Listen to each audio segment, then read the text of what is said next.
Alguns vídeos recentes aqui do canal a respeito da Força Aérea Brasileira têm tido grande repercussão e até uma certa quantidade de críticas, principalmente por parte de quem os assiste e os interpreta de forma a deturpar o real objetivo do vídeo. Mas sabemos que o YouTube é uma plataforma aberta e este canal respeita as individualidades e a liberdade de expressão e opiniões diversas. Como dito em um destes vídeos, a nossa Força Aérea até possui uma frota relativamente nova e modernizada nas áreas de transporte e asas rotativas, mas o nosso vetor atual de defesa aérea não é considerado adequado às necessidades atuais da FAB. Neste vídeo veremos alguns motivos que nos levam a essa conclusão e colocam a defesa do espaço aéreo numa condição no mínimo preocupante, pelo menos até a entrada em serviço do Gripen NG.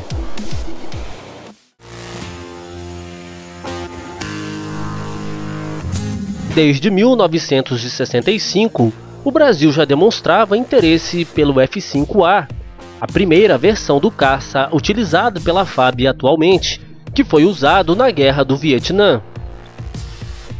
Na década de 70, a FAB necessitava trocar seus T-33 subsônicos e chegou a analisar aeronaves como o Harrier e o Jaguar, mas optou pelo F-5 Tiger II, ou Tiger II, como alguns têm me pedido para falar aqui no canal, que era uma versão aprimorada do F-5A, mas que mantinha algumas das desvantagens do modelo anterior. As grandes dimensões do nosso país exigem aeronaves com grande raio de ação, e nesse ponto talvez se encontre o maior defeito do F-5. Dados sugerem que com tanques cheios e carregado com cerca de 2.300 kg de armamentos, o raio de combate do F-5 fique em torno dos 200 a 300 km. É claro que isso pode ser parcialmente resolvido com aeronaves de reabastecimento aéreo, mas a operação se torna muito mais complexa e cara, além da vulnerabilidade dos reabastecedores em ambientes de guerra, já que devido às suas grandes dimensões, são muito mais facilmente detectados por radares inimigos e não possuem velocidade e agilidade para escapar dos seus ataques. Aliada à baixa autonomia, o F-5 ainda possui a desvantagem de necessitar de grandes comprimentos de pista para pouso e decolagem. Muito disto se deve às altas velocidades utilizadas nestas operações, por ser um projeto antigo, com poucos refinamentos aerodinâmicos se comparado aos modernos jatos atuais, além de necessitar de equipamentos em solo para dar a partida. A conjunção destes fatores limita bastante a operação em pistas improvisadas, que seria algo que justamente minimizaria o problema da pequena autonomia da aeronave. O grande território do nosso país demandaria também grandes quantidades de aeronaves, dispersas em várias bases aéreas ao longo do território. E aí podemos observar outro grande erro cometido pela FAB.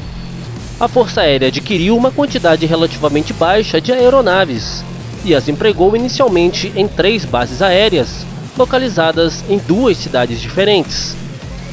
Atualmente, os F-5 estão dispersos em 4 bases aéreas, situados em Canoas, no Rio Grande do Sul, no Rio de Janeiro, Anápolis, em Goiás e Manaus, no Amazonas. Na aviação militar, uma disponibilidade de 100% das aeronaves é algo praticamente impossível, pois sempre há uma parcela das aeronaves em manutenção. Mesmo se considerarmos uma projeção otimista de 60% das aeronaves operacionais, temos hoje de 30 a 35 caças prontos para emprego imediato no país inteiro, uma quantidade obviamente bem abaixo do ideal. Para se ter uma ideia, em uma hipotética invasão pela Amazônia, se o inimigo tomasse Manaus, já estabeleceria a superioridade aérea em toda a região norte, pois não há outros esquadrões de caça-jato na região.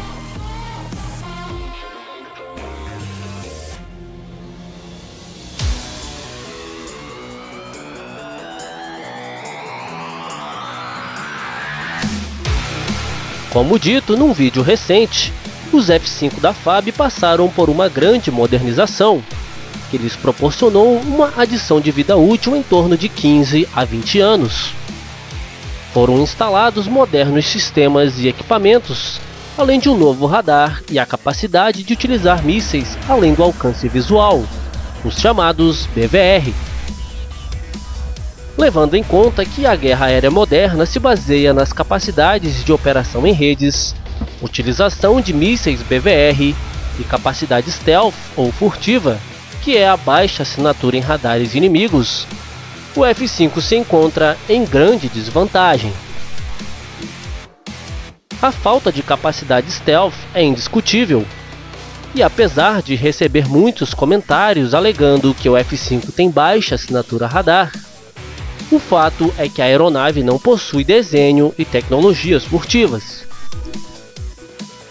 Já as capacidades BVR e guerra centrada em redes são difíceis de serem exploradas em um caça de pequena autonomia. Na guerra aérea moderna, atira primeiro quem vê primeiro, e para ver primeiro a aeronave já tem que estar no ar. Mas tendo baixa autonomia e pequeno número de aeronaves, é extremamente difícil tornar isso possível. E temos que ter em mente também que tal modernização não incorporou o que há de melhor, mas sim o que melhor poderia ser utilizado no caça. Suas dimensões reduzidas dificultam a incorporação, por exemplo, de um radar mais potente, além de não possuir energia suficiente para alimentar uma gama muito alta de equipamentos eletrônicos mais avançados. Se levarmos em consideração, por exemplo, o alcance do novo radar do F-5, que gira em torno dos 60 km, já podemos observar uma certa restrição ao uso de mísseis de longo alcance, pois os melhores mísseis atuais possuem um alcance que supera facilmente a casa dos 100 km. Tais mísseis são inclusive operados por alguns países da América do Sul, como o AIM-120, utilizado pelos F-16 Block 50 chilenos. Podemos concluir que o F-5, apesar de possuir bons atributos, como baixo custo de manutenção e até uma certa agilidade em combates a curta distância, não possui, e para ser mais radical, talvez nunca sequer tenha possuído as qualidades necessárias à sua utilização no Brasil. É um caça de grande sucesso e proporcionou a muitas pequenas nações a entrada na era supersônica, mas no Brasil foi utilizado de forma inadequada, sendo necessária a compra de uma quantidade muito superior para que sua utilização fosse considerada efetiva e eficiente. O F-5 prestou e tem prestado bons serviços à nação, mas necessita de substituição imediata, que aos poucos ocorrerá com a entrada em serviço do Gripen NG, que na humilde opinião deste canal, também foi comprado em quantidades abaixo do ideal. Mas isto já é assunto para um próximo vídeo.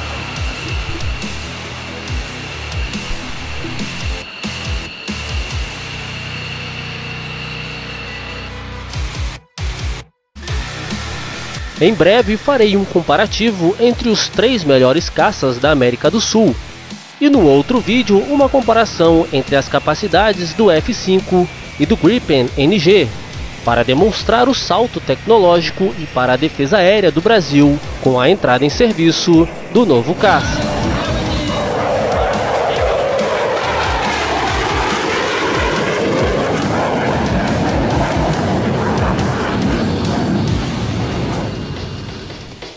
Por hoje é só.